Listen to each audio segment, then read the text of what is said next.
off.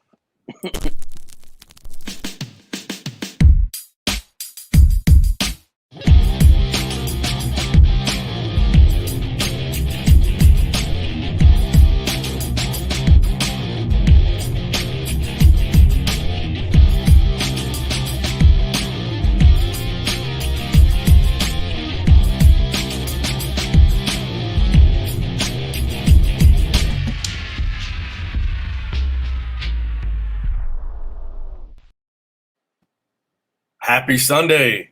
Happy holidays. Merry Christmas. Happy New Year. All that good stuff. I'm your host, Tony Twist. A little tired today. Christmas. Yeah. It's been a long week, been a long month. Shit, been a long year.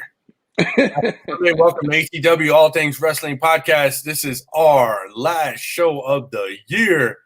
Alex, out of the 313. How you doing, man?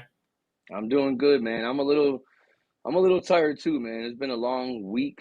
And like you said, yeah, definitely a long year, and I'm excited about 2022 with as far as our show goes, All Things Wrestling goes, Word on the Street goes, and just I'm excited, man. I'm ready to wrestling day one. I can't wait for day one. So yeah, I'm doing good though. I got a big announcement for our show next week, our first show of the year. I'm gonna wait till we have our guest on, and I'll make that announcement. But hey, cool. Today joining us, first up is going to be Kenny from the Call Up podcast out of New York City. Let's bring Kenny into the yard. What am I doing here? I'm slipping this morning. There we go. Shout out to the Bronx. What is going on, guys? What's up, man? Kenny out of NYC. He said he stole my snow this morning. I'm in Northern Arizona. Yeah, man. You told me there was supposed to be snow around your way, but we ended up getting a litll bit of snow. Not anything heavy, but it was a sprinkle of snow like in the middle of the night. But yeah, man, what's going on? How's everybody? I got none of that over here in Southwest Detroit. We got none of that, man. It was 51 degrees. I was confused when I went outside. I was like, oh my god, I didn't know I was gonna put on some shorts or a hoodie with shorts, and that looks weird to me when I see people wearing that, but I don't do that. But yeah, I was just like, wow, okay. But that was a good thing because I had to travel a little bit, go see, spend time with my family and all that, which was great, always great. But yeah, hey, I hope you had a Merry Christmas, man, and yeah, same here. Blessed Christmas, and I hope you have a Happy New Year coming next week. So, but yeah, man, a lot of drinking. See you again. Same here. Thank you for having me. Welcome to the show this morning. We are live. We kicked off our official YouTube page. As everybody knows, Word on the Street is like our parent podcast show. So we are part of the Word on the Street family. So what you're saying is we're like the redheaded stepchild because of the way Word on the Street kind of operate. Well, you guys are like TMZ on your Wednesday show. So, like, you'll run through every news story in the world, and like, I ain't got time for all that. Let's just talk wrestling. So, hey, how did that go? I don't care what Britney Spears is on her Instagram or none of that shit. Yeah, you don't care about her shaking her butt cheeks and whatever. Kim Kardashian, Kanye West type stuff. Yeah. You know what? I'm sorry I even said that, man. Yeah, we're not gonna talk about it. Yeah. Anyway, it's our last show of the year, a year in review. It's been a fucking crazy show. I don't know, maybe one of the best years for wrestling in a long time. Kenny, what do you think, man? I mean, shit, a lot happened this year. Oh my God, tell me about it. We had some debuts. We had some surprising people show up throughout the year. We had a lot of cuts throughout the year, which is still mind-boggling to me, as half the people that got let go, you couldn't use them. And then those same people that did get cut, that had the short, time span of sitting at home, have been making some really great splashes throughout the indie scene and, mainstream wrestling scene. So yeah, I don't know. I'm so curious to see what 2022 brings for a lot of these guys. Especially in February. I think it's going to be something really big in February, and already in January we have a ton of shows that are gonna hit the scene that I'm kind of so curious as to like what's gonna happen next with a lot of these people. Sure. I mean, you said it, man. I mean, shit, Ring of Honor may have had their last show ever. We don't know if they're going to come back next year. Yeah. We, everybody's saying that they will, but I mean, with COVID and money and, now with COVID numbers going up, WWE saying they're preparing to go back to the Thunderdome if they can't do live shows. Ton of WWE wrestlers saying that they came down with COVID. That news was announced this week. It looks like Matt Riddle was not on Raw. They were supposed to have some big storyline kind of going into day one, which is WWE's pay-per-view next Saturday on New Year's Day. I'll be tuning in. I don't know about you guys, but I'll be doing a watch along. Watch along, okay. Yeah. On Saturday or right on Saturday. Yeah, next Saturday. Yeah, we me and another co-host that helps me out on my podcast. We do watch alongs every week. So we kind of took this week off. So we said we'll come back January 1st and do day one. Yeah, it's a little chaotic because you'll hear like my kids in the background screaming and stuff like that. So we make it into like a family thing. So everybody and their mom will be like in the background. We all interact with everybody who comes on. Oh, that's cool. So I'm going to start off with, I think, the biggest story of the year, the biggest surprise, because in wrestling, you just never know. I think the debut of CM Punk in the summertime in AEW, I'm going to go with that as the biggest surprise of the year.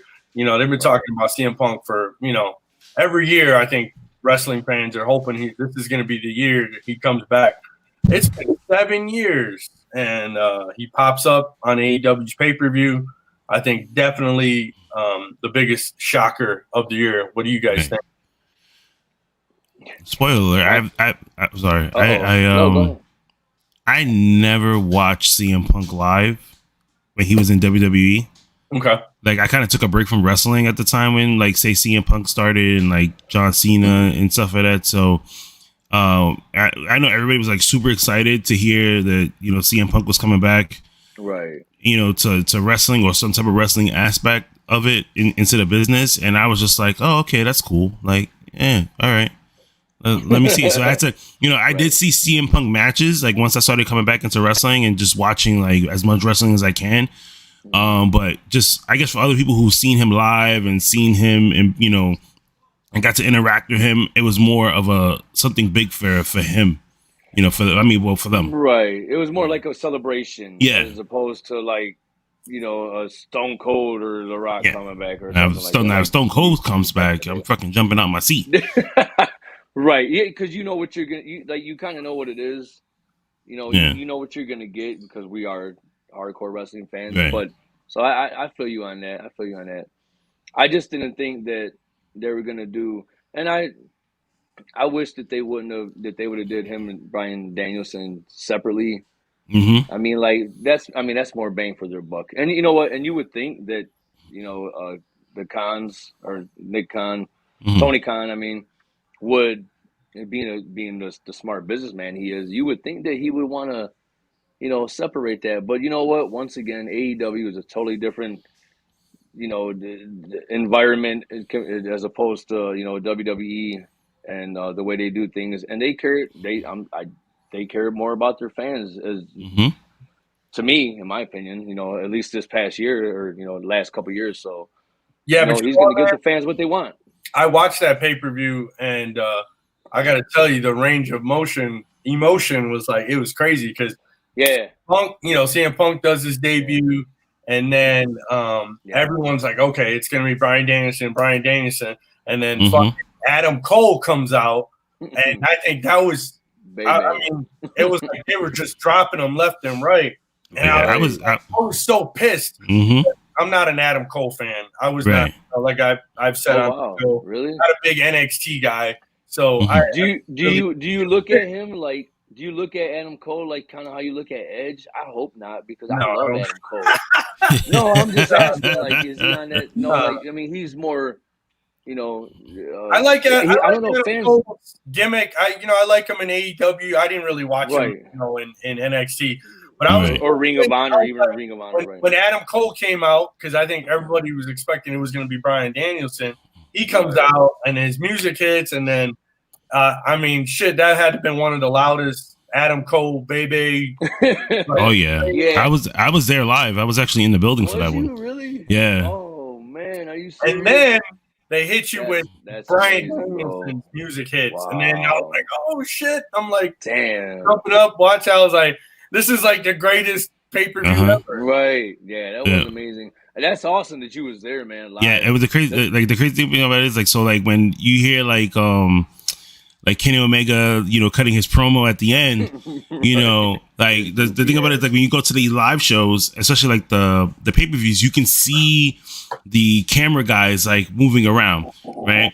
So you see like the main camera guy, you see the main camera guy, he like focuses from being in the middle, then he kind of goes to the rampway, and that's when like the build starts to come with the fans, because if you notice in the promo on TV when I watched it back, like Kenny Omega's talking and like you can hear the crowd like, oh man, like something's gonna happen, but they don't they don't do the wide shot, they do the close in shot of just Kenny Omega. So then when the lights went out, everybody was just like, oh my god, it's Daniel Bryan, and I was just don't know. Yeah, there was everybody was just like, oh, it's Bryan Danielson, like it has to be him, and then all of a sudden like Adam Cole's music comes out. And they're like, oh my God, it's Adam Cole. And then people, you know, obviously people who know of like Ring of Honor and like the Bullet Club and all that other stuff, they're like, he's coming to get payback from like the whole, you know, Monster Energy drink incident or whatever that happened, you know. And then he goes and he joins the Elite and becomes like, and brings back the Super Click and stuff like that. And I thought that was fun, you know. And then they started attack, you know, like Luchasaurus and everybody else starts coming out, and they start getting attacked, you know. And then all of a sudden, I'm looking, and I'm like, oh my god, like this is a great ending. And all of a sudden, I notice from the corner of my eye, the cameraman again starts to go back up the rampway, and I'm sitting there, and I was sitting there alone, and I say to myself, I was like, somebody else is coming out. Who is it? And then sure enough, the freaking horns play, and it's Bryan Danielson. And when I tell you, new beat, yes, when I tell you that you couldn't even hear the music, you just heard the horns in the beginning. I didn't even know that. I was just like, damn, they're using his same old music from WWE. That's how loud. Yeah, that's how loud it was. Yeah, I didn't notice that he had a new theme until I watched it on TV. And I was like, oh shit, he has a whole new theme. I was just like, because you couldn't even hear it in the building. That's how loud it was. That's crazy. And where was that at again? Refresh my memory. In Chicago. It was like, not really Chicago. They called it Chicago, but it was like the outside of Chicago. Because I didn't know that until I booked the flight. And I looked and I was like, wait a minute, this is outside of Chicago. Right. Which is a good thing. In my opinion, that was the pay-per-view of the year, man. I mean, we can just jump right into that. I would say that's the show of the year for sure. Yeah, I would say that too. With all the debuts and everything, I mean, shit, you were there live, so I mean, I would think that's amazing. I didn't know you went and you watched it back. Yeah. So like, it was just like my first pay-per-view back after like you know, like the whole pandemic stuff, you know, and I just love the way like they build you up and then they bring you down to like level you out and then build you up again and level you out. You know, it was more like and then it kind of gave you like the, you know, that feel where you didn't want to leave your seat because you was afraid that you might miss something type of thing, you know, and you don't really get that too much in a lot of pay-per-views anymore. You know, like I literally had to go to the bathroom. I was like nervous to like leave my seat because I was like, shit, something's gonna happen. And I think it was like the only time that they gave us something was when QT Marshall had wrestled, and everybody was just like, "Oh, QT's on with the big show. I'm out. Let's go get a drink." And that's when I went to the bathroom. I was like, I'm gonna go to the bathroom now because I already know what's gonna happen on this one. But you kind of kept your ear out throughout the arena. Was that the big show? Yeah. Right. So it kind of give you, it tells you like, okay, like I'm gonna make sure that like I can listen out because once the bell rings, you maybe have like 2 minutes before they, before the next match will start. Right. Yeah. I'm not sure exactly what this comment means, but somebody on one of our Twitch says, "As a barber, I love this podcast every stage of beard growth. Love is good." I kind of understand. Okay, so I kind of understand where he's coming from. So if you look at Tony, he has like the full connection in the bottom, Right? It kind of connects right here. All right. Right? You have yours all right here on the side, and then my scruffiness here. He just wants to shave all of our faces. Right? I have to shave anyway. Yeah. I'm a neat freak when it comes to like, right. I just clean up a little bit. I mean, I had to read the comment. I was like, wait a minute, what does he mean? And then I looked at all of us, and I said, okay, yeah, I know what he's. Good analysis. Like, yeah, mine's is just strictly just goatee, but I normally just shave all this off. Right. I was like, hey, everybody got to look at my bozo ass face like 3 times a week, man. I got to at least clean it up a little bit. Well, I like to wear a hat because then it distracts. Because I got a bald ass head, so it's like I like to wear a hat. So don't worry, I got a bald head too. That's why I wear a hat. Hey, but you got a good bald head. That that's stone coldish. Stone coldish. So yeah, I think and hey, I don't mean to interrupt, but it sounded like the pro from the Pro Wrestling Podcast wasn't able to make it, had a family emergency, so not able to jump on. So it's just going to be the 3 of us today. I want to make it a big announcement here. Next week for our first show of the year, we are going to have MLW's own, the Suplex Assassin, Alex Kane, live. Wow, very nice.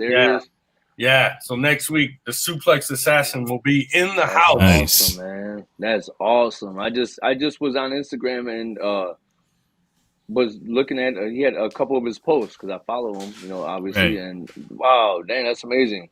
That's dope. Congratulations on that one. Yeah, well, in wrestling, you want to never say 1,000%, but right, yeah. Okay, man. I said, because it's hard because these guys come up, a show comes up, something. They're like, oh shit, I'm out. Right. I'm gonna go make some money. So, listen, I know about cancellations. Right. As of right now, Alex Kane, I was talking to him this morning. I was trying to get him on as a surprise on this episode, but he's like, I can't. He's like, next week for sure, I'll be there. Nice. Awesome. Now, hey, I want to talk about something because as the 3 of us here, you got 2 Latinos. African American. This was the year for people of color being champ. Yeah. Like I would say, probably one of the most notable years. You got Moose over in Impact. You got Big E. You got Roman Reigns. You had Bianca Belair. Yeah, and then why can't I remember his name now? Oh, Bobby Lashley. Bobby Lashley. That's and my Alex Kane is the open weight champ over in MLW. So, Jonathan Gresham. Jonathan Gresham. So, I mean, you got a ton of, it's about time, right? Yes, it is. It's just like when you're looking at all the champs, you're like, all you've seen is none but white people. It's like, from the men to the women's. I think the women's wrestling in all of it, though, is really starting to come along because I think it's a little behind. You got Bianca Belair. Kind of took a back seat for sure. Yeah, she got made champ, but then she got squashed. So it's like I'm hoping they start doing it for in the women. But AEW, it's a good mix of women over there. You got Jade Cargill, you got Thunder Rosa, ton of women of color. That's coming up. Nyla Rose, Thunder Rose. Yeah, like you said, Thunder Rosa. Yeah, for sure. Yeah, and you know what? And for those that don't we're just to say a little something on that note. We're there's we don't judge nobody, but at the same time, this is a good thing because there's so many wrestling fans. It's all shades and many shades and different colors and faces and all that type of stuff. But it's a good thing to spread that out like that because not only does it build up the fan base, there's it's all about wrestling. Once again, I know we're older guys and we grew up on it, but it does go back to the youth at times and teenagers and all that. That's the future and stuff. So it's a good thing to spread that, and the diversity is always a great thing, no matter what it is. So thank you for bringing that up, Tony. I can't wait to see what the AEW women's division is gonna look like in the new year, especially now that Serena D is taking the lead in the women's locker room as far as training them and stuff like that. Like if you go back a couple of years, Serena D was the I'm gonna say the glue that put together the women's division, because she's the one that like helped Sasha Banks and and Bailey. I was gonna call her, not to cut you off, I was gonna call her the female Undertaker, like just the leader of the Yeah, exactly. So that's why I was so surprised, like when WWE let her go, because she was so involved with like all these big name matches. You know what I mean? Like putting together Flair and Banks, and putting making sure like Becky Lynch was elevating her game, in the ring. And like if you and it's crazy because if you look back at that match she had with oh my god, the last match she had that Serena D just had over on Winter is Coming, right? A lot of those movesets, if you go back and watch like old NXT matches with like Sasha Banks, Sasha Banks still uses the same movesets that Serena D showed her. Put it that way. Like a lot of those moves she still uses now. You know what I mean? And Bailey has credited Serena D for helping her out tremendously. You know what I mean? And Bailey's even said it, like if she leaves WWE, the first match she wants to have in the Indies is with Serena D. Wow. That's amazing. Hey, so since you mentioned the Indies, we'll switch gear here. Who do you think, in your opinion, Kenny, and I think we'll all give our opinion here, who is the big breakout star from the Indies this year? Who stood out to you the most? Oh my god! As much as this guy annoys me at times, I'm gonna give it to Matt Cardona. Man, you know what? It's crazy that you said that, because I was in my head, Matt Cardona is the one that sticks out to me the most. Right. I'm gonna give it to him. And the reason why I give it to him is because, everybody that left, that got released from WWE, they kind of just maybe stood the same a little bit, and just went into another promotion, but like Matt Cardona literally took everything he learned from WWE that he could, and he changed his whole entire game.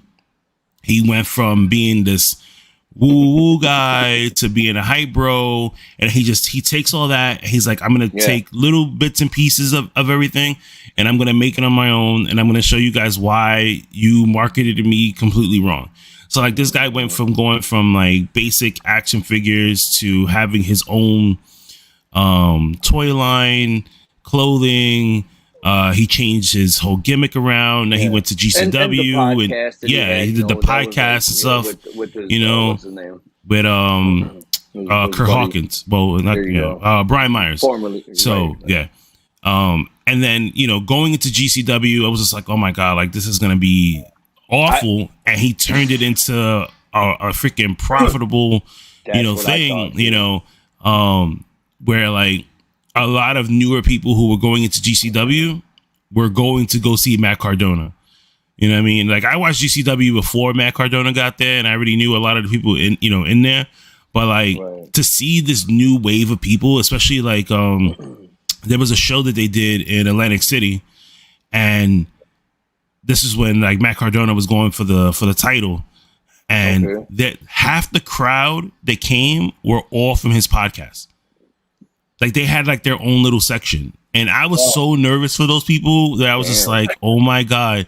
Like if this guy wins or if this guy loses or if you have some confrontation, like because like GCW fans are way worse than AEW and WWE fans, like GCW or ECW fans, right? So because GCW fans, they will fight you, like for no reason. Like you can say something wrong about Nick Gage and they're gonna fight you. Like, did you see the stuff that they were like? That was I was introduced to GCW with in that match, Matt Cardona, right? And I was like, oh my god, like I was cringing, and I don't ever cringe, I watch wrestling ECW, but that was like when he left, when he was after he won, and they had he posted some stuff on social media where he was scared for his life. Like, it was crazy. It was like that was a really big deal. I think the biggest deal. If you ever go to a GCW show, because they're touring all over the place even more now because they're so in demand as an indie promotion. They were at a VFW down the street from me. If you ever decide to go, the tickets are cheap. They're still cheap nowadays. Surprisingly enough, never sit in the first 2 rows. I'm just pre-warning because they use so many of those light bulbs tubes that not only will you get hit, but the mist, the mist alone will, even if you have the mask on, because we got to wear a mask while we're there, but even though you have you will still feel all that stuff. It will get all over your clothes. I normally just get a general admission ticket and sit all the way in the back, hang out, have a couple of beers, talk shit with people and stuff like that, whatever, that's it. But I would never sit front row at a GCW show. I'm going to the show in January to Hammerstein, and I didn't even get a ringside ticket for that one. I'm kind of a little bit, back. I'm like, no way. To wear a bulletproof vest. I mean, Hey, I think GCW is going to be in Detroit, Alex, on January 14th. I think. Yeah. But and you're talking about not being close. When I seen that show, I seen that I caught it. I seen it on Twitter afterwards, like a week later, and I was like, man, in the VFW, I mean, come on, ceiling's probably 15 feet high. I can't imagine how that show would be, and I'm pretty sure Nick Gage was not there, but still, right? Somebody might be using them light bulbs and all that. And come on, we're in Southwest Detroit, man. I don't know how it went, and so, but yeah, thanks for that tip because I do want to try to catch it coming down. Harpo's, I believe that's the east side, January 14th, and I'm trying to, my host or the host of the Word on the Street show that I do on every Wednesday and Saturday. His significant other is a really good close friend of the owner of Harpo's. So I have to get back to them on that. They're trying to get me in there, and we'll see what happens, man. But if I can go there live and everything, and I'm gonna find somebody to go with me. I don't want to go alone, so it should be a great show. But I believe Kenny, swing over to the lead, man. Go. Yeah, no, but I have to try. I'll walk in with a light bulb myself, but I don't, but I think it's Kevin Nash is going to be there, a couple of other legends, and man, I've always wanted to meet, or at least be around Kevin Nash and all that, so hopefully I can get in there and record some stuff and share it with you guys and put it up on the site. So. We'll see. Well, so I think we got a resounding same opinion on maybe the breakout indie star of the year, Matt Cardone, formerly Zack Ryder from WWE. Well, I got a different one. In agreement there. Well, I got a different one. Hold on. Well, would we say the breakout promotion would be kind of GCW? I mean, they got a shit. I think so. Yeah, I would say that. Yeah. I just want to toss this out there because Mickie James, she did some amazing. She had a great year. Yeah. She had getting released with the garbage bag and just the disrespect that was given to it. How she was released from WWE, and then the way she handled it, and created the women's tournament over there. Was that oh my god, NWA. NWA. Huh? NWA, yeah. And I love her to death, and I just thought that was so amazing. And then her match with Deonna Purrazzo, who I'm a huge fan of, just and I gotta throw her out there, man. So that's gonna be my pick, and it's kind of she's a legend already, but still. Right. And a legend should never get treated like that. And that, but like I said, it's all about how you get right. She left WWE already prior to that, and then come back, and for her to get treated like that, regardless of how whatever went down, she didn't cry. Well, maybe she did literally, but I listened to a couple podcasts that she was on, and Busted Open podcast, and she was like, I'm a crier and all that. So I got a lot of love and respect for her. And everything she's done for the business. Everybody always brings up Trish Stratus, Lita, legends like that. But Mickie James is always kind of forgotten and underrated, and I don't know why. Not only is she drop dead beautiful, but she's an artist, music artist, and like I said, we talked about that on the show. How much she cares about the business, and I think she did a phenomenal job, like doing that, and kind of taking something away from WWE, and like okay, I think she did that a little bit out of spite, but all in for good reasons and love for the business. So I got to give her, Mickie James, a big shout out, man, and her husband Nick Aldis is another guy, amazing talent, man. Like I don't know why WWE never looked at him or anything, but he's the kind of guy that wants to stick to where he's at, and just some guys want to do it for the love and not the spotlight. But yeah, Mickie James is definitely she's on my top 5 like all time female wrestlers for sure. Yeah, Kenny, when did you get the chance to interview her? It was maybe like a week before NWA Empower. Wow. For the all women's pay-per-view. Wow. So we talked more about the pay-per-view and like because she's been on so many other podcasts and radio right. stuff talking about like releases and stuff like that. Yeah. And like with me, it was more, I just wanted to know more about the pay-per-view. We talked a little bit about her album, whether or not she was gonna come back into wrestling.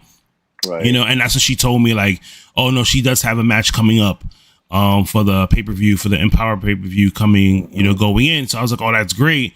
So it was great to like, chat with her about that and stuff like that. Because I mean, I could sit there and ask a whole bunch of dirt sheet questions, but like, like I said, like when I meet these people and I want to have these interviews, I try to stay away from those things, Yeah. It's getting to know the character outside of the ring. That's how I always put it. Exactly. So, that's amazing. I want to know the goofy stuff about you. Right. Can you cook? She's so lovable. Yeah. But at the same time, she's such a strong woman inside and out, and that's what I love about her. And like I said, I really hate to call her underrated, but I think she's forgotten about a lot of times. I don't know why my host on Saturdays is trying to call me right now, but well, just hit the mute button. There you go. Oh. All right. So, yeah, Mickie James. I mean, I would definitely give it up to her too, but it's hard to say she's a breakout indie star because she's she's been in the business for so long. Matt Cardona, as Zack Ryder, he didn't really get the full, WWE treatment. They didn't think he was going to be a big star. So, but yeah, he definitely had the year, man. And I think GCW, there's tons of traction this year with NWA, right. OVW coming back, Al Snow trying to bring OVW back, MLW. Mission Pro has been doing a lot of big things.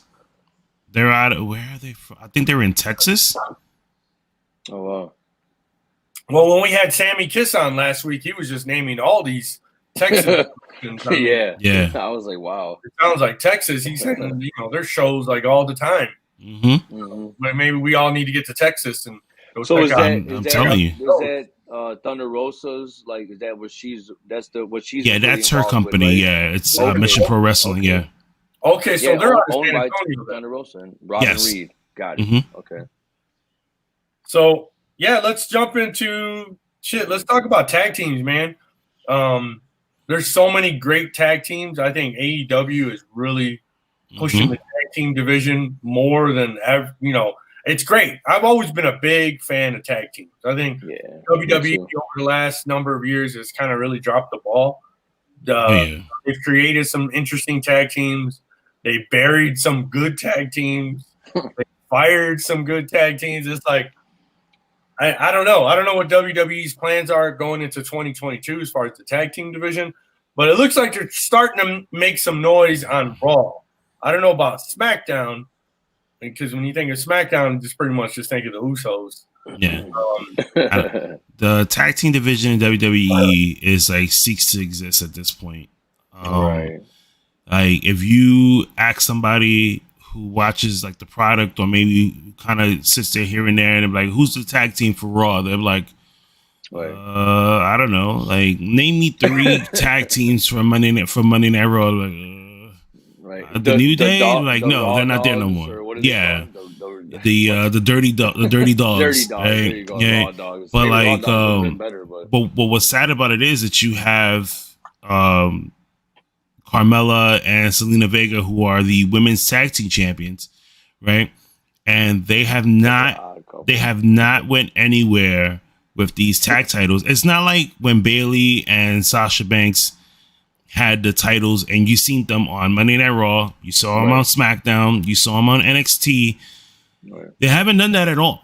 They haven't even really did that with when Rhea Ripley and Nikki ASH was tag champs. Like, they didn't even do that, you know? And then what do you do with NXT? You give them their own tag team titles. Why? Right. Like, that was the most dumbest move you could have done to their women's division, was add an extra tag team title to it, when you could have easily just taken these girls, have them go to all 3 shows, have them defend the titles. Hey, now you have somebody from NXT that could win these titles, and you can debut them on Monday Night Raw. They don't have to be a part of the main roster, but you're gonna get more eyes on NXT if like Dakota Kai and Raquel Gonzalez would have been tag champs at the time. Yeah. So now you kind of wondering, like, damn, who the hell is this girl? Who are these 2 females? Oh, they're part of NXT. Let me check out NXT on Tuesday and see what's up. You know, but they didn't do that. Yeah, they didn't do that. Right. And you know what? I'll add to that. I think when they put, I was a huge Iconics fan. Mm-hmm. I loved Billie Kay, and then and I thought, I'll go back a little further before they was a tag team. When I first seen Billie Kay come in the ring at NXT and her entrance, the first thing I thought was, like, I want to see them build her up against Charlotte Flair. Yep. She had all of that. Maybe that's just my opinion.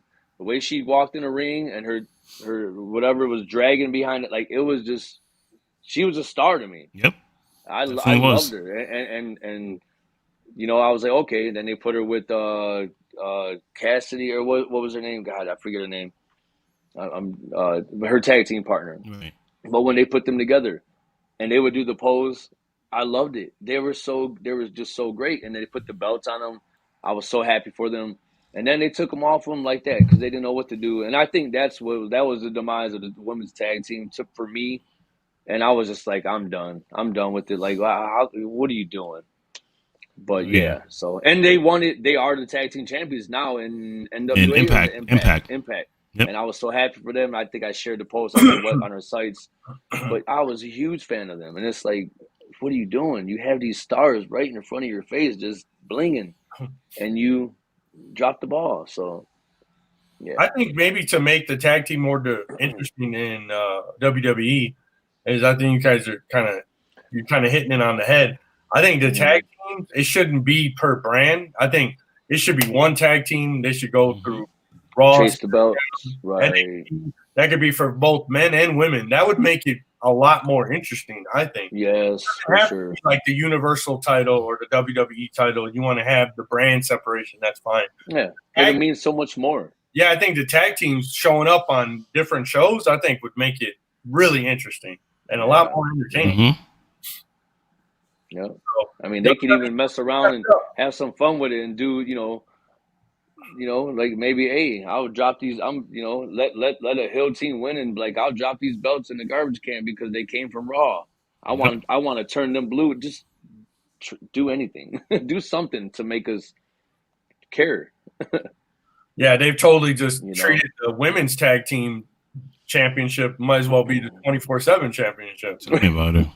Oh my God, let's not talk about that ever. Well, let's jump gears. Let's jump ship to AEW. Talk about the tag team there. Anybody new that kind of stuck out, or is it just kind of the same old with the Lucha Brothers and the Young Bucks?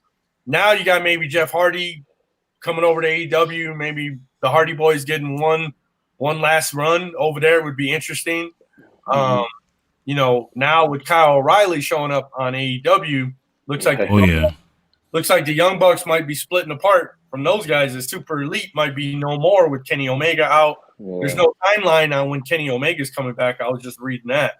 They were talking about maybe February, but now they're talking like maybe springtime or Wow. Yeah, I think Kenny Omega will come back a little earlier now that Kyle O'Reilly is in AEW, because you'll want to get that. Yeah. You'll want to get that storyline in where, like, what happens to Adam Cole now? Like, do you stay with the Young Bucks and continue the Super Click? Do you go with Bobby Fish and Kyle O'Reilly and start the Undisputed Era?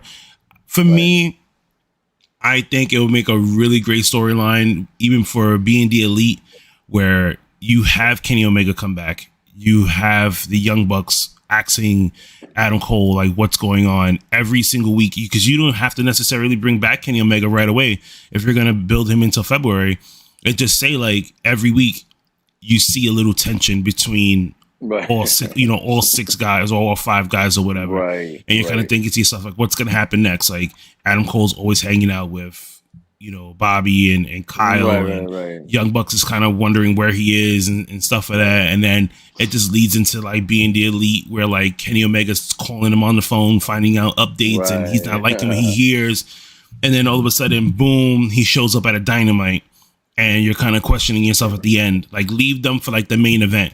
And then Kenny Omega comes out and, like, everybody's just sitting there like, what's going to happen next? And then whatever pay-per-view they have going in to that following month in March, which is Revolution, right? I think that's the name of it, right? Yeah. Right. Where you have a 6-man tag where it's like Kenny Omega, the Young Bucks versus the Undisputed Era, and that's how Adam Cole just chooses where he's gonna go, and that's it. Right. Where and Kenny Omega could go back to rehabbing himself, and the Young Bucks can go back to rehabbing themselves. You know what I mean? Because they're not really wrestling. They wrestled they wrestled once since they lost the tag titles because they've been hurt. So it like seems that like gives FTR kind of took that over a little bit. Yeah, so that gives them that break right there, and then you have this new faction in there of Undisputed Era that can, like, take over those segments. You don't necessarily have to use the Young Bucks all the time. Right. But what I got from that was, I feel like they're gonna try to make the Young Bucks, and I could be wrong, a little bit more baby faces now, going back to baby faces against the Undisputed Era. And I love the factions because you can do so much with that. And you can have different matches, like you said, 3 ways, one-on-one, my guy versus your guy type stuff. But you're bringing up Kenny Omega and maybe coming back February or something. Okay, I'm just gonna throw this out there, because like Tony Twist said last week, like, maybe he was reading something about Bryan Danielson maybe doing a faction.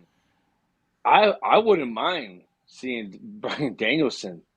Maybe if he loses against Hangman or whatever, joining with the Young Bucks. I mean, that would be something really, really different. And he could, I'm just saying, he could be the mouthpiece for them, and they can be his 2 little, foot soldiers or whatever, and I mean, that's just something that popped in my head. I don't know what would you think about something like that if that was to happen or something, or do you just see Bryan Danielson? Obviously, he's a star on his own, but I mean, what do you think about something like that if it was to happen? I mean, I would love to just have him on his own. I don't really need to see Bryan Danielson in a faction with anybody. I think he's doing great on his own. I think that him getting his heel run back together like he had it in the indies back in the day is working for him, and it's bringing in newer fans that are like, okay, like, this is the Bryan. We haven't seen this side, because a lot of people, you think about it, a lot of people who watch AEW now, some of them are diehard fans like us that we watch indie promotions and stuff like that, and back in the day as well. And then there's others who only watched WWE and then moved on to AEW, and they've only seen the Yes because movement. Of Bryan Danielson, exactly. If they've only seen the Yes movement. Okay. So what are you guys going back to the tag teams? Is there any tag teams that stick out to you guys that are going to be breakout in 2022? I'm hoping that Scorpio Sky and Ethan Page become a better tag team. I think they're great. I think they're great together as Men of the Year. They're so annoying. Yeah, and that's what I love. And I don't, you know what it is? And I think that's what I love about it. I love those annoying heels. I think that's why, like, I think that's why Matt Cardona stuck out to me for the Indies. And, like, you know, in WWE, The Miz sticks out to me because I love those heels, you know, and like Seth Rollins too, you know. Yeah. So I would say, go ahead. No, I was gonna say I miss when The Miz used to say, "Really." Really? Mm-hmm. Yeah. Really? Like 5 times. I used to do that to my daughter. Like, really? She'd be like, all right, Dad, that's enough. That's enough. But yeah, I feel that, man. I like that. What do you think about Anthony Bowen and Max Caster? Oh, the Acclaimed is great too. But I don't know. Like, they're so, because they use them so many times for dark that it's just like, you got to give these guys a shot to do something. If not, like, let them continue doing their rap and stuff like that, and call it a day. Well, maybe, you know what I see. It feels like you know, that showdown last week with Jungle Boy and Luchasaurus. It seems like they're gonna push towards putting maybe the belts on them. I don't know, right? But I would love to see that feud against the Acclaim. I love the Acclaim. We're from the neighborhood. Like, we love the hip hop mentality and all that stuff like that. And they're just, I think they're good, man. They're really talented. So I mean, I want to see them on TV as much as I can. I think a great way to build up the Acclaim is the same way that, I don't know, I can't give credit to Impact Wrestling for this, but I probably could just say maybe like the two guys did this for themselves. No, well, I mean, besides the Rascals. Okay. But before he went to AEW, Ethan Page and Josh Alexander were tag teams. They were a tag team called the North, right? Which I like absolutely love. So I didn't know about the North until I saw them at an indie event, and they were together, and they were called Monster Mafia, right? And I was just like, damn. And I was like, damn, who the fuck is this tag team? And then I found out that they were in Impact Wrestling, and then they ended up they were on Impact, and they fought like Pride and Powerful. They fought Terry Funk and all these other big stars and stuff. Is that when MJF was with them? Or no? No, I don't think so. He was with them for a hot minute, MLW. Yeah. And I loved them 3. That's when I got hooked on Ethan Page and MJF. Right. But okay. But they build themselves to be a tag team all over the indies, and then they brought it when they were in Impact Wrestling. It got even bigger, and then obviously they became multiple tag team champions in Impact Wrestling. But that's what stuck out to me about this tag team, that you can see them in Impact, and then you can see them in the indies. When you look at the Acclaim, Max Caster is all over the indies, but you never see Anthony Bowen at all. You only see him on AEW. I've never seen him in anywhere else besides AEW. Like, get these guys on the road. If you want to book Max Caster, you got to book Anthony Bowen, book the Acclaim, let them go out there, do their thing, and then bring in more fans into AEW. Yeah. And I think we've kind of. He reminds me of. Go ahead. I was just going to say, he reminds me, Anthony Bones reminds me of David Rotunda, only with charisma. Mm-hmm. I don't know why he does, though, but go ahead. No, that's a pretty good comparison. But I was going to say, the AEW's got to definitely build up some of these other guys. I think everyone wants to see all these other guys that are not wrestling anywhere to show up on AEW, but I think their roster is pretty stacked. I don't really think they should be adding anybody else. There's a lot of other promotions where some of these guys are going to hopefully show up, maybe in 2022. Right. Watching some other programming. Let's kind of jump over to what I want to say is there were so many. How many wrestlers were released this year? I mean, 75. Right. So, I mean, that makes up a whole nother company, right? Pretty much. Pretty much. Who do you think? Great talent too. Right. Who do you think out of everybody that was cut in 2022, who's going to be a breakout superstar that WWE is going to be like, shit, we should not have fired them? Kenny, who do you think this year coming up is going to be like whoever, this year everybody's talking about CM Punk, Bryan Danielson, Adam Cole, and AEW. What are we going to be talking about in 2022? We're definitely going to talk about Mia Yim. We're definitely going to talk about Ember Moon, Keith Lee, Karrion Kross, well, Killer Kross. I hate that freaking name that they gave him in WWE. Killer Kross, where like these guys, these group of talents are gonna break out right now in February to be huge. I can't wait to see what Keith Lee has cooking right now. He's sitting at home. Him and Mia Yim are just sitting at home right now, and you know, Mia Yim a lot. And I can't wait to see what they're gonna. I can't wait to see what they're gonna bring to the table. Cross right now is doing a movie, so God only knows like when he's gonna start wrestling again. Amber Moon, we haven't heard anything from her at all, so I'm like, so I can't wait to see what she's gonna bring.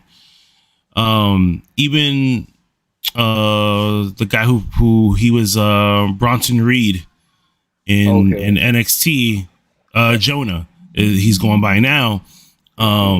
You know, he's doing big things now, and I can't wait to see what else he's going to bring to the table, you know, come 2022. Right.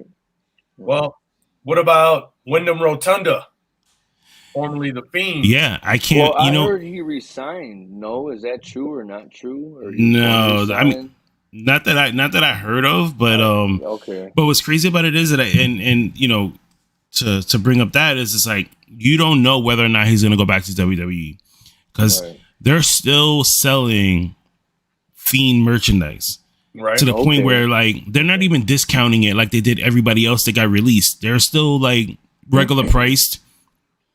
They're still like they just brung out like on the toy side of things. They just brung out like 2 new things from the Fiend. So it's like I didn't catch that. You're selling all this merch. He's doing a movie now where he's going to be like the star in the movie. So I'm assuming they're going to give him more, you know, whoever these other promotions are going to give him more time. And then maybe by the summertime, I'm going to say is when we'll most likely find out something about him. I'm going to say the summer. I know that's like stretching it, but you know, you never know, especially with these movies, like how long this is actually going to take. And plus the, you know, COVID numbers going up and stuff like that. People will take breaks and everything. So we got Tom. What's up? Kenny? Now with the Royal Rumble coming up, I personally think Kenny's kind of calling. He's saying that the Fiend might show back up in WWE. The Royal Rumble is a great time for anybody to come back. Any of these guys have been released. I personally think Braun Strowman's going to show back up in WWE. Wow. I see him possibly coming back. I think the Fiend, you're right. They keep selling his merch. Then, you know, Vince McMahon is, you know, he's pulled some shit out of a hat before. I think the Royal Rumble, you could see some re-debuts of some people. Don't be shocked.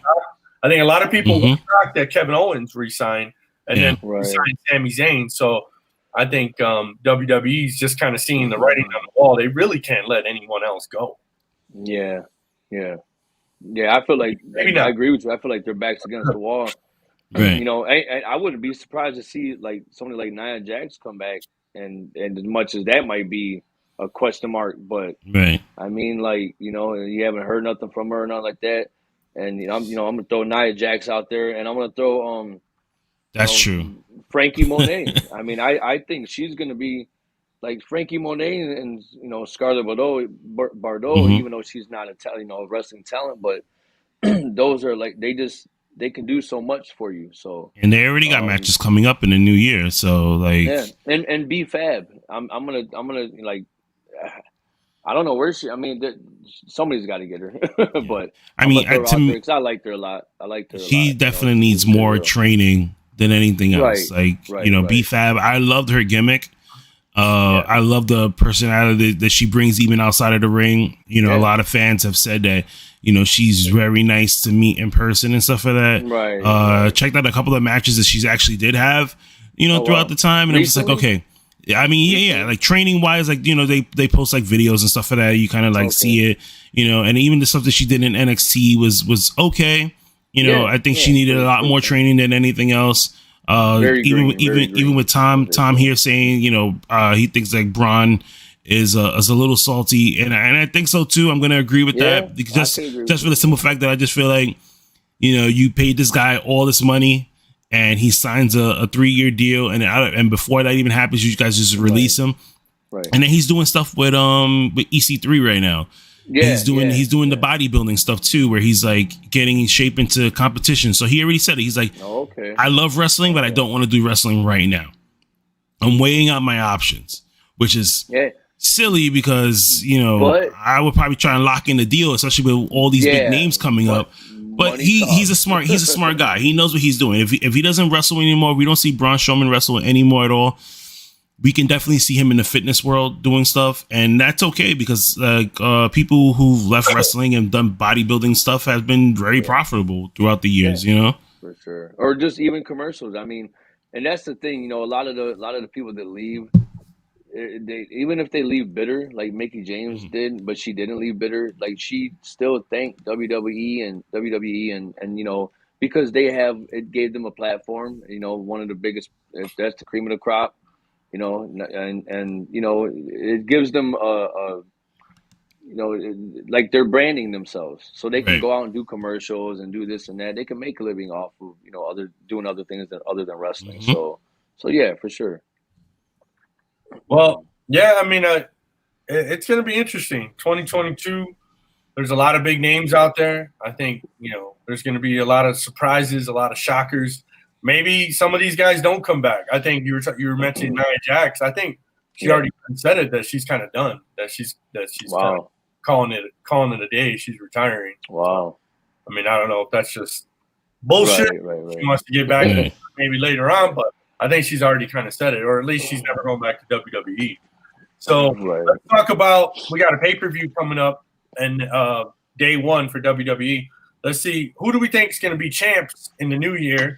And then we'll talk about the match of the year, in everybody's opinion. Are we looking at Roman Reigns dropping the belt on day one to Lesnar? I don't think so. I think this whole thing with him and Paul Heyman is a planned thing. Okay. You know, like, you know, we've seen Paul Heyman turn on, you know, Brock Lesnar numerous times. I think this is just going to be another one again. I think it's just the way everything came out. Like, you Superman punched him once, the Usos did not touch him. You had the opportunity to like beat him down, and then you get destroyed by Brock Lesnar. You come back on the next week and you're crying to what's the name? Kayla Braxton and making it, you know, all weepy and stuff. I think that's just a whole plan, and Roman Reigns is gonna leave day one still champion. They're going to end up doing the same thing like they did with The Rock, and this is going to be his pay-per-view, and we're going to end up getting this again because next year, New Year's Day is on a Sunday, so we're probably going to get this pay-per-view again next year. Right. Wow. Well, that's great. Saying Roman Reigns is keeping the belt.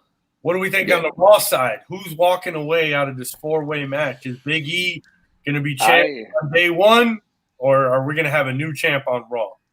I think if I can touch on it real quick, I think I agree with you last week with the KO leaving with it, but after watching Raw yesterday, I think Bobby Lashley is gonna leave with it. I got to go, my boy, and that's just me being a little bit biased because I'm just such a huge Bobby Lashley fan, and I see that they're going a little babyface. They're going into that babyface world with him again, I believe, and I don't think he's gonna be with MVP too much longer, and I don't know if I like that or not, but I'm gonna go ahead and say Bobby Lashley, man.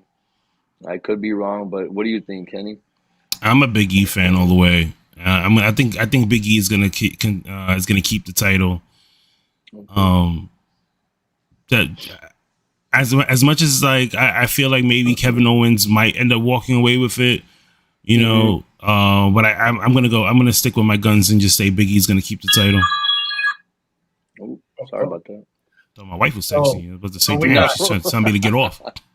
So we got Alex my fault. Going with Bobby Lashley. You got Kenny calling it for Big E, the current champ.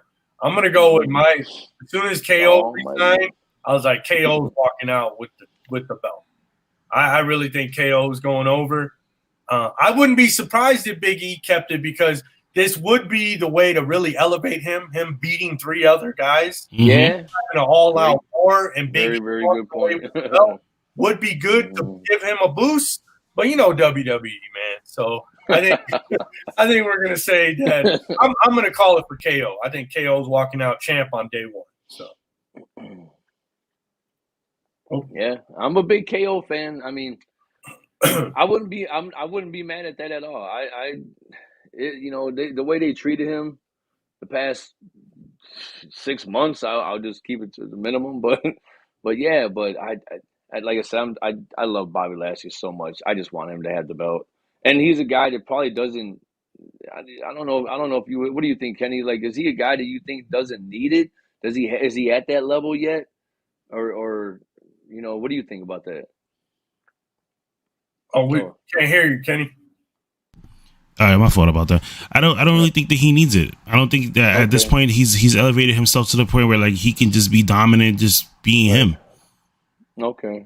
And I don't want to forget about my number one guy back, when he was with the Authority, Seth Rollins. I mean, I'm looking forward to this Fatal 4-Way. Usually it can be a cluster F, but it's so hard. I don't know where they're going. Like there's so many angles you can go with this. So I can't wait. I'm excited about this pay-per-view for real.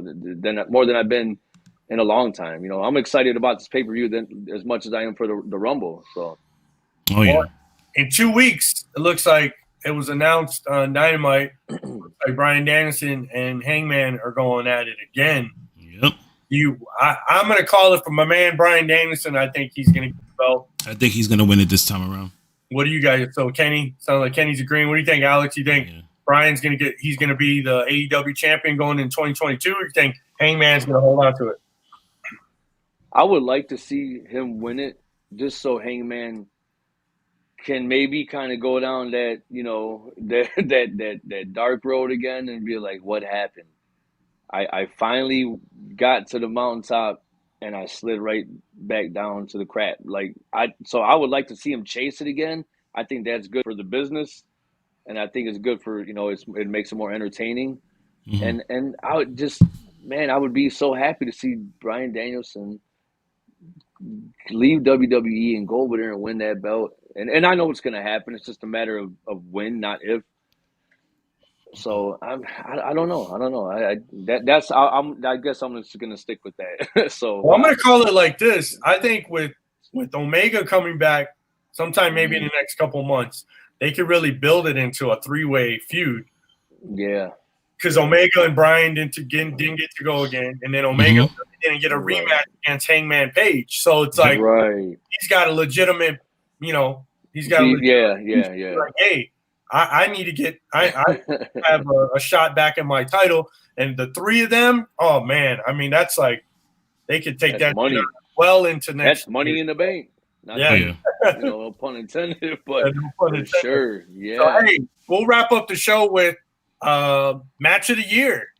Match of the year. I'm going to give it to our guest, Kenny. Kenny, I mean, there were so many great matches this year. I think we talked a little bit about it last week, but in your opinion, what was the match of the year? For me, the match of the year, I said it last week. I'm going to stick to my to my pick again. Out of all the matches that we've seen over the year, I'm going to say Josh Alexander and TJP going on that 60-minute match that they had on Impact. I got to watch that. It was great. I loved it. If I had to pick another one after that, I don't know. I would have to say Grand Slam, Bryan Danielson versus Kenny Omega. That was another great one.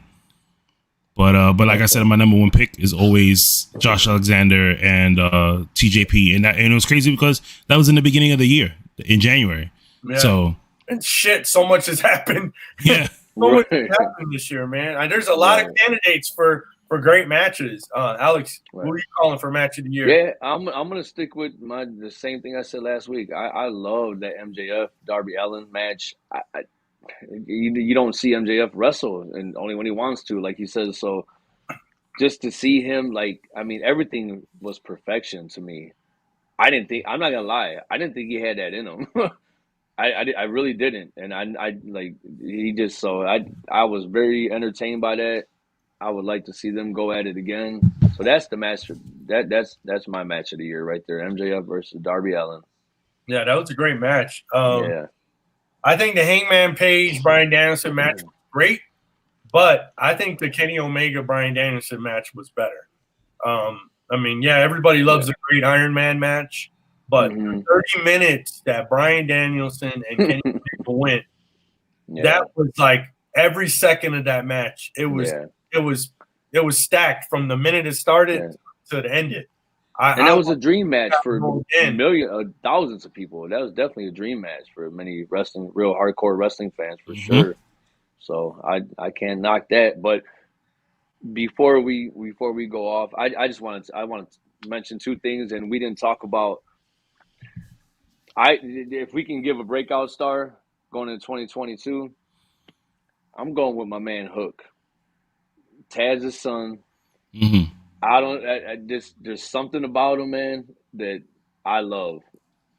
There's something about him, the whole shebang, the look, everything, the way he carries himself, and obviously, his father being Taz, like you can tell that he's polished his son up, and I think he's gonna be a future star. And I'm a big Hobbs fan, big Hobbs fan. So I'm hoping big things for him too. Maybe seeing them guys go at it and Taz team break up for something like that. But big Hook fan, man.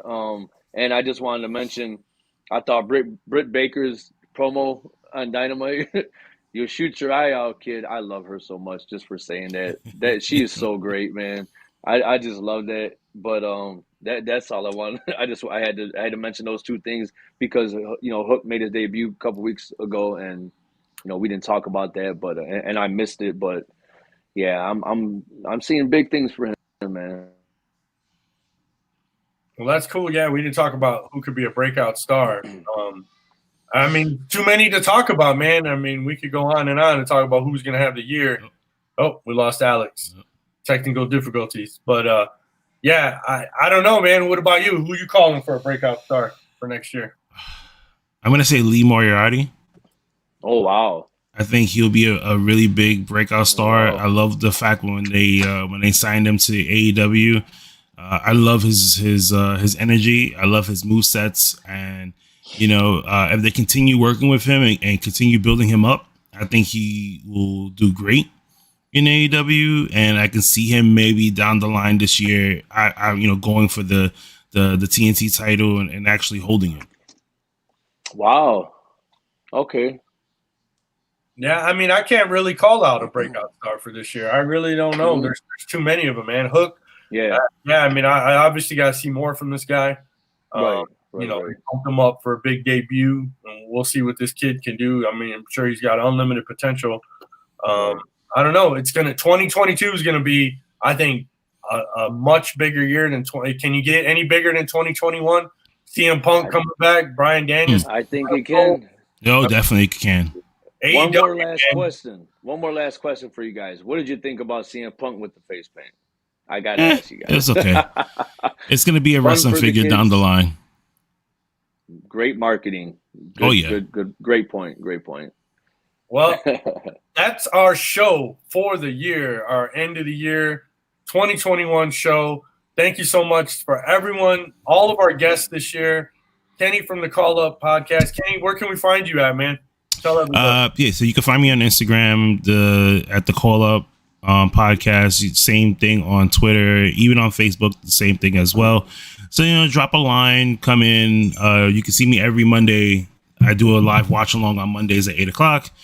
I do a wrestling wrap up on Wednesdays too at 7, and then Saturdays we're trying to do something Saturday mornings, but it all depends on like how our schedule is. But you could definitely catch our shows like on live, on audio, on like Apple Podcasts, Speaker, Google, Spot, anywhere you catch a podcast stream, you can catch me there on Thursdays. Normally drop an episode every Thursday at like 11:00. Awesome, man. Hey, if you ever need, you need somebody to come and do a watch along, man. Yeah, listen, you're more than welcome to come. Everybody's welcome. You just tell me when you're free, and I normally just send a link to people, and people just drop in. Okay. Like I said, the watch alongs are tons of fun because of the simple fact, like we really don't have like a too much of a format. Right. I kind of just drop links to everybody, like close people that I know will like to do it, and just say, hey, if you're free, Here's the link. Drop in, even if it's like for 5 minutes. Okay. I've had people come in for like 2 minutes and just say a couple of things and then just log off, at random. Okay. So you guys are more than welcome to come anytime. Awesome, man. I'll add you to the. Matter of fact, I'm going to add you guys to the list of people I normally give, and you guys just drop in whenever. Well done. Yeah, I follow you on Instagram already too, so nice. I'll DM you and. We'll grab a drink, maybe take some shots. Whatever. Yes. Oh, that would be great, especially watching Monday Night Raw. Oh my God! Tell me about it. I'll do shots out of my Lions cut right here. There you go. Well, hey, I am your host, Tony Twist. Alex, the Sports Mouth 313 out of Detroit, Michigan. This is ATW, All Things Wrestling Podcast. Tune in next week. We're going to have the Suplex Assassin, fingers crossed, Alex Kane will be joining us on our January 2nd, our kickoff show for 2022. Thank you so much, everybody, for joining us this year. I'm your host, Tony Twist, ATW_Tony_Twist on Instagram. You can find us on YouTube, Apple Podcasts, Spotify, everywhere where Kenny named. We're there too. So come check us out. We're everywhere. Have yourself a happy holiday and a happy new year, and we're out.